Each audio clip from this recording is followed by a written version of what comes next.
क्या आपको भी क्यूरोसिटी है कि रोलर कोस्टर राइड्स समटाइम्स बिल्कुल इन्वर्टेड हो जाती हैं और उसके बावजूद गिरती नहीं है? और इसी तरह से अगर ग्रेविटेशनल फोर्स किसी वक्त ऑफ हो जाए तो ज़मीन के साथ क्या होगा? ये सारे आंसर्स बेटे सर्कुलर मोशन के अंदर हैं। अगर पेपर के पॉइंट ऑफ व्यू से देखा जाए तो सर्कुलर मोशन आपका 2014 से लेकर 2021 तक इग्नोर्ड था, लेकिन 21 के बाद बेटे ये पेपर के अंदर आ रहा है ज़रा हाई फ्रीक्वेंसी के साथ। और दूसरा ये है कि बेटे इसके जो कॉन्सेप्ट्स हैं वो अगले चैप्टर्स में यूटिलाइज होते हैं, नेक्स्ट चैप्टर्स के अंदर इसके कॉन्सेप्ट्स जो हैं वो यूज़ होते रहते हैं, तो इसलिए इंपॉर्टेंट तो है ही है। A2 सिलेबस का ये हमारा पहला चैप्टर है, तो आए स्टार्ट करते हैं। सबसे पहली बात तो ये है कि बेटे सर्कुलर मोशन और काइनेमेटिक्स हम इसको दो हिस्सों में डिवाइड करेंगे। सर्कुलर मोशन काइनेमेटिक्स और दूसरा सर्कुलर मोशन डायनामिक्स। काइनेमेटिक्स बिल्कुल छोटा है, उतना कह लें कि यूज़फुल नहीं है, उतना इंपॉर्टेंट नहीं है। डायनामिक्स ज़्यादा यूज़ होता है आगे सिलेबस के अंदर। काइनेमेटिक्स से भी शुरू करते हैं और फिर उसके बाद बेटे towards the mid of the lecture dynamics की तरफ चलेंगे। तो सबसे पहली बात तो यह है कि बेटे चैप्टर्स का जो इंट्रोडक्शन होता है वो कैम्ब्रिज के अंदर इंपॉर्टेंट नहीं है, कभी भी नहीं आया, बिल्कुल आपको रफ सा छोटा सा बता देता हूँ। सर्कुलर मोशन, जाहिर बात है, motion in a circle, electrons around nucleus, जितने भी एटॉमिक इलेक्ट्रॉन्स हैं सारे न्यूक्लियस के अराउंड, फिर सारे प्लैनेट्स जो हैं वो सन के अराउंड, सैटेलाइट ज़मीन के अराउंड, फिर आपके जो गाड़ियों के टायर हैं, पंखे हैं, ये सारे सर्कुलर मोशंस हो गए, ठीक है। फिर उसके बाद राइड्स होती हैं बहुत तरह की, और ये सारा सर्कुलर मोशन है। और दूसरी चीज़ है कि काइनेमेटिक्स और डायनेमिक्स आप लोगों को एएस या ओ लेवल से पता होगा कि बेटे अगर आप कॉजेज़ को इंक्लूड करें तो आप कहते हैं कि ये डायनेमिक्स पढ़ रहे हैं हम। अगर आप मोशन के कॉजेज़ को इंक्लूड करें, मोशन स्टडीड विद कॉजेज, उसको डायनेमिक्स कहते हैं, विदाउट कॉजेज उसको काइनेमेटिक्स कहते हैं। तो ये वैसे आपको बता दिया है, लेकिन कैम्ब्रिज के पॉइंट पेपर के पॉइंट ऑफ व्यू से इंपॉर्टेंट बेटे नहीं है। तो हम सर्कुलर मोशन काइनेमेटिक्स में चलते हैं। काइनेमेटिक्स में बेटे एएस में आपने जो सबसे पहली क्वांटिटी पढ़ी थी वो थी डिस्प्लेसमेंट। तो A2 में भी डिस्प्लेसमेंट है, लेकिन वो एंगुलर डिस्प्लेसमेंट है। तो चलें उसको ज़रा देखते हैं, वो एंगुलर डिस्प्लेसमेंट क्या चीज़ होती है। उसके लिए हम दो लाइन्स कोई आर्बिट्रेरी लगा लेते हैं, और उसके बाद ये देखें बेटे, अगर आप सेंट्रल स्पॉट को O नाम दे दें, इसको A नाम दे दें, और इसको आप कह देते हैं B। अब आप ये समझें कि ये एक ही है, जैसे आपके जो टायर्स होते हैं साइकिल या बाइक के, उसके अंदर तारें लगी होती हैं। आप ये उसको ये वो वाली तार एज्यूम कर लें। तो बेटे अगर ये OA है, ये यहाँ से चल के इस पॉइंट तक चली जाती है। अब मुझे एक बात बताएं ज़रा, अगर मैं इस पॉइंट की बात करूँ तो बेटे जाहिर बात है इसने डिस्टेंस कवर किया ज़्यादा। अगर कोई पॉइंट है उसी वायर के ऊपर, वो जो साइकिल के टायर के अंदर होती हैं तारें, इसी तरह से बाइक के टायर के अंदर भी होती हैं, आप ये समझ लें ये वो है। तो एक तार अगर यहाँ से यहाँ तक गई है तो बेटे इसने तो डिस्टेंस ज़्यादा कवर किया। उसी तार के अंदर एक पॉइंट है, फॉर एग्जांपल यहाँ से यहाँ आता है, ये वाला कोई पॉइंट है, आप इसको P1 नाम दे दें। तो बेटे P1 ने देखें तो उससे कम डिस्टेंस कवर किया है एक्सटर्नल वाले पॉइंट से, जिसको हम पहले कह रहे थे, ये यहाँ से यहाँ, मतलब at the end of the rim जिसे हम कह रहे हैं, जो towards the end of the rim में उसने ज़्यादा डिस्टेंस कवर किया है, इसने कम डिस्टेंस कवर किया होगा। ये देखें आपको थोड़ा सा आइडिया देने के लिए। इसी तरह से बेटे कोई पॉइंट यहाँ पे ले आए, फॉर एग्जांपल आप इसको कहते हैं P2। अगर ये P2 है तो इसने तो उससे भी कम डिस्टेंस कवर किया।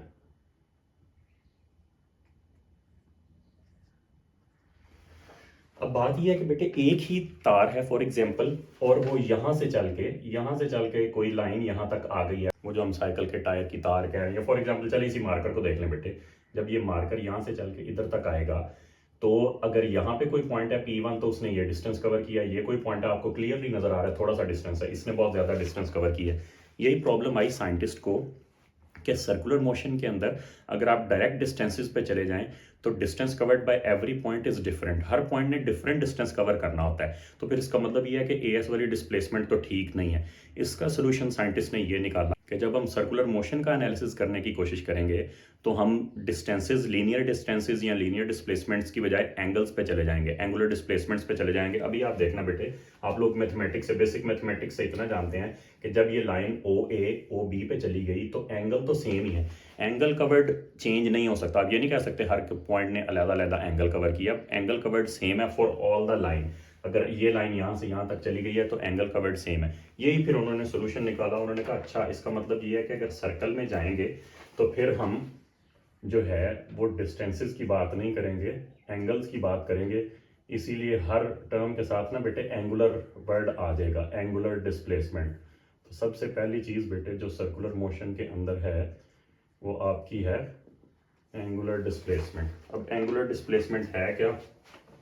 हम ये कहते हैं स्टैंडर्ड डेफिनेशन बेटे मैं 2 मार्क्स के पॉइंट ऑफ व्यू से बताता हूँ। Angle subtended at the centre by a body moving in circular path। अच्छा, ये बेटे कभी वेक्टर हो नहीं सकता, तो हालांकि हमने इसको नाम डिस्प्लेसमेंट दिया हुआ है, तो हम फिर भी बता रहे हैं कि it is a scalar quantity. ये वेरीफाइड स्केलर है, ये वेक्टर नहीं हो सकता। It is a scalar quantity और रिप्रेजेंटेड बाय, आपके सिलेबस में बेटे इसका सिंबल होगा रिप्रेजेंटेड बाय डेल्टा थीटा भी कर सकते हैं बेटे, थीटा भी कर सकते हैं, theta and have SI unit of radian. Angular displacement जो है बेटे, इसके नाम के अंदर डिस्प्लेसमेंट वर्ड आ तो गया, लेकिन एक्चुअली वो स्केलर है और हमने उसको जो है ना वो डायरेक्शन असाइन कर नहीं सकते, इस वजह से स्केलर कहा है। अब सबसे पहली चीज़ तो आप ये देखें कि सर्कुलर मोशन में जब भी एनालिसिस स्टार्ट करेंगे तो लीनियर डिस्प्लेसमेंट की बजाय एंगुलर डिस्प्लेसमेंट आ जाएगी। अब बेटे रेडियन इंपॉर्टेंट है, रेडियन की डेफिनेशन जो है वो आप ये लिखेंगे, इसका SI यूनिट हमने नाम दे दिया है रेडियन। हमने कहा जी इसका SI यूनिट रेडियन होता है। रेडियन की डेफिनेशन बेटे 4-5 दफ़ा आई हुई है। Angle subtended at the centre, angle subtended at the centre of circle by an arc whose length is equal to radius of circle. बेटे ये जो रेडियन है ना, ये स्टैंडर्ड SI यूनिट है और इसकी डेफिनेशन 4-5 दफ़ा 2 मार्क्स की आई हुई है। अभी बल्कि ये जो आपके सामने क्वेश्चन मैंने पकड़ा है इसके अंदर भी है, लेकिन ये 1 नंबर की डेफिनेशन है। तो मैं आपको समझाता हूँ होता क्या है। सबसे पहली चीज़ तो ये है कि बेटे सर्कुलर मोशन में आप ज़रा वापस इसको एनालाइज करने की कोशिश करें, तो ये जो मैथमेटिकल लैंग्वेज है उसके अंदर ये जो आपके सामने सेगमेंट हाईलाइट हुआ है OAB, इसको बेटे मैथ्स की लैंग्वेज में कहते हैं सेक्टर। ठीक है, जैसे पिज़्ज़ा का स्लाइस होता है इसको सेक्टर नाम देते हैं। तो ये जो OAB है ये एक्चुअली सेक्टर है। अब सेक्टर के अंदर जो चीज़ें इंपॉर्टेंट है वो आपके याद रखने के लिए वो मैं आपको बता देता हूँ। बेटे ये जो OA है और OB है एक ही सर्कल के रेडियस हैं, तो इनकी लेंथ तो बेटे बिल्कुल बराबर होगी। और ये जो AB है इसको कहते हैं आर्क लेंथ। ठीक है, इसको मैथ्स के अंदर L से रिप्रेजेंट करते हैं, फिजिक्स में वैसे इसका सिंबल S चलेगा। और ये जो बाकी 2 साइड है इसको अब हम इरेज कर देते हैं, ये जो हमारे लिए इंपॉर्टेंट नहीं रहे पॉइंट्स, अब P1 P2 वो तो सिर्फ आपको समझाने के लिए थे कि हमने एंगल क्यों सिलेक्ट किया सर्कल के अंदर जाके। तो सबसे पहली बात तो ये है कि बेटे यहाँ पे ये भी रेडियस होगा, अगर ये जो OA है और ये जो OB है ये भी रेडियस होगा। ठीक है, तो ये तो डेफिनेटली हमेशा दुनिया का जो मर्जी सर्कल हो, जो मर्जी एंगल हो, एंगल में बेटे वैसे तो ये स्टैंडर्ड इक्वल होने चाहिए, हम आमतौर पर रखते नहीं है, लेकिन चले हैं सच कोई इशू भी नहीं है। तो ये जो लाइन OA है और OB है इन दोनों की लेंथ तो हमेशा इक्वल होगी, ये रेडियस ऑफ सर्कल है। और ये जो बाहर वाली साइड है आर्क लेंथ, ये जाहिर बात है वेरी करती है, छोटा एंगल है तो ये आर्क लेंथ छोटी होती जाएगी, बड़ा एंगल है तो ये आर्क लेंथ बड़ी होती जाएगी।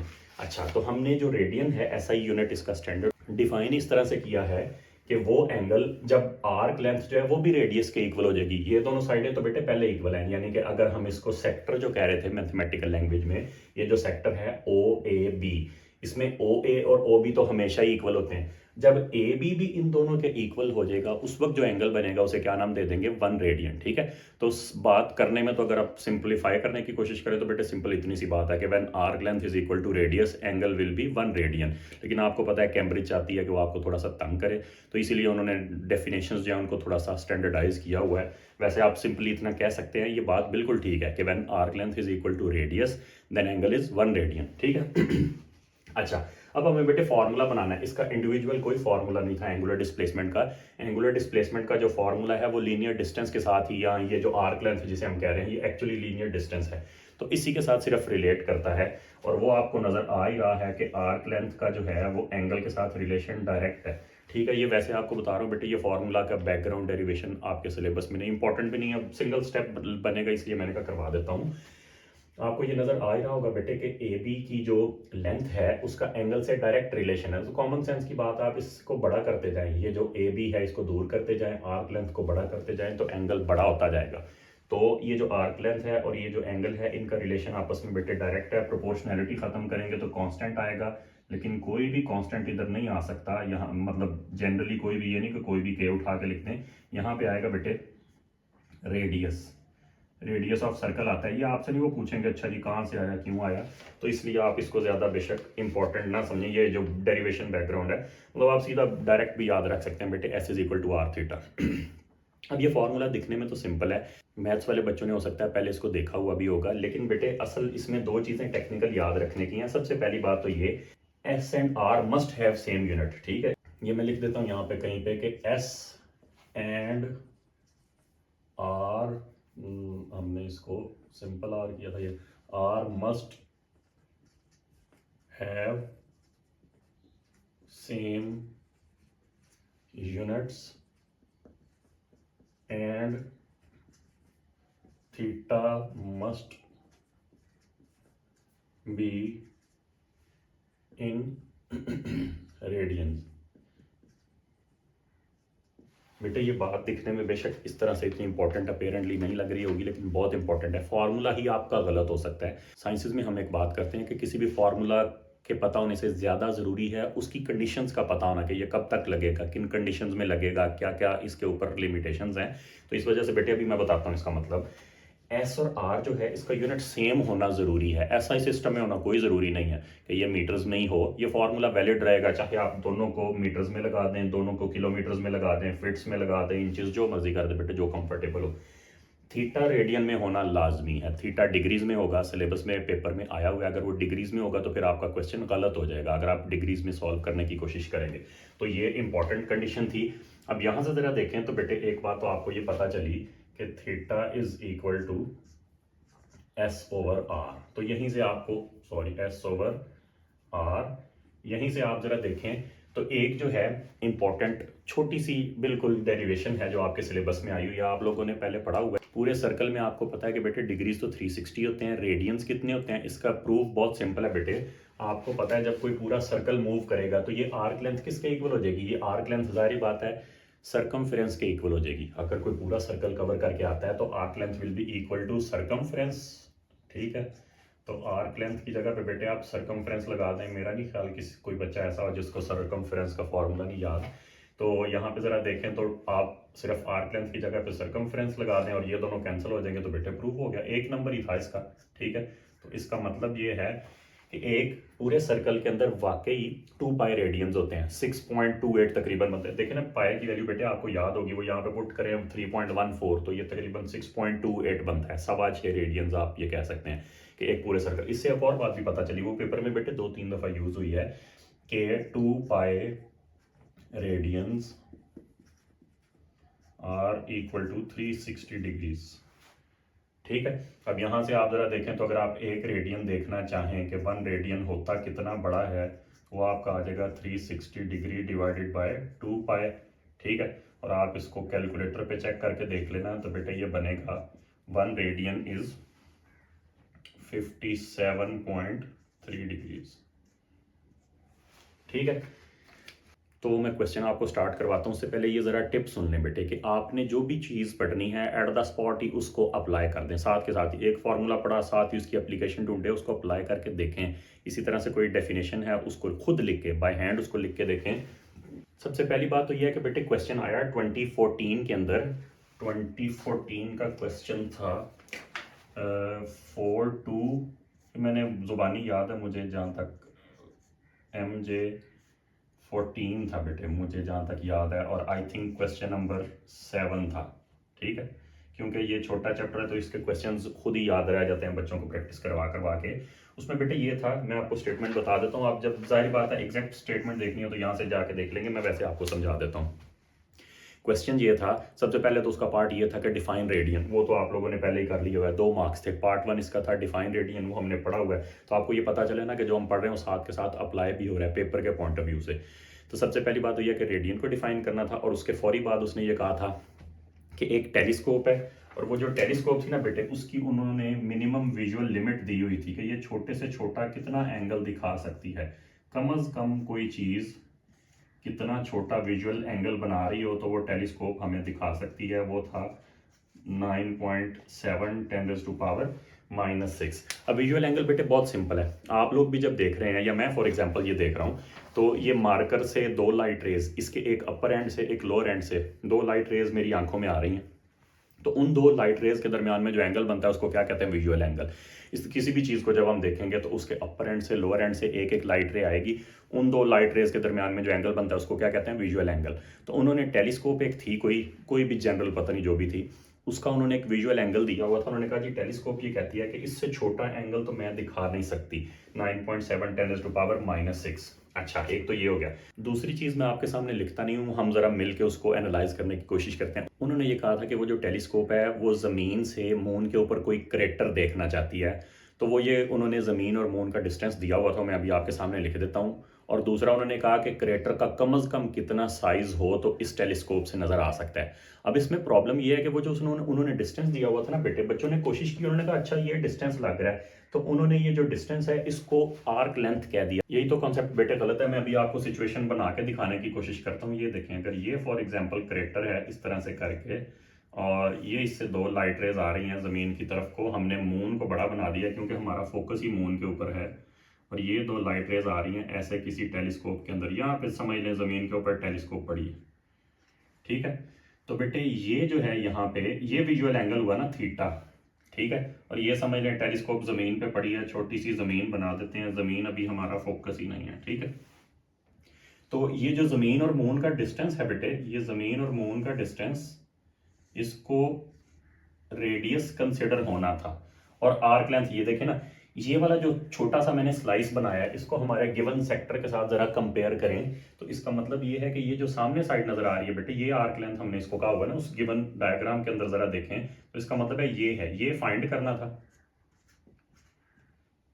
ये तो बेटे फाइंड करना था, ठीक है। अब यहीं से अंदाजा लगाएं कि ये इतना छोटा सा सिंपल क्वेश्चन है, इसको भी बच्चों ने गलत कर दिया, सिर्फ ये समझ के कि उन्होंने डिस्टेंस दिया हुआ था तो उन्होंने कहा अच्छा जी डिस्टेंस को हम एस कह देते हैं। बेटे जो डिस्टेंस गिवन था वो एक्चुअली रेडियस कंसिडर होना था, ठीक है। रेडियस हम उसको कह तो नहीं सकते, लेकिन हमारी जो कॉन्टेक्चुअल लैंग्वेज अभी चल रही है सर्कुलर मोशन के चैप्टर के पॉइंट ऑफ व्यू से, उसकी टर्म्स में हम इसको रेडियस कह सकते हैं। तो आर्क लेंथ तो बेटे एक्चुअली फाइंड करनी थी, जो करेक्टर साइज था आर्क लेंथ थी उसको हमने फाइंड करना था। और यहाँ पे ज़रा देखें, ये गिवन था बेटे, ज़मीन और मून का जो डिस्टेंस था जिसको हम रेडियस कह रहे हैं, वो 3.8 10 की पावर 5, 3.8 10 की पावर 5 बेटे। ज़मीन और मून का जो डिस्टेंस है वो एक्चुअली तो 3,84,000 किलोमीटर है, लेकिन जो है उन्होंने ऐसे राउंड ऑफ करके दिया हुआ था 3.8 10 की पावर 5।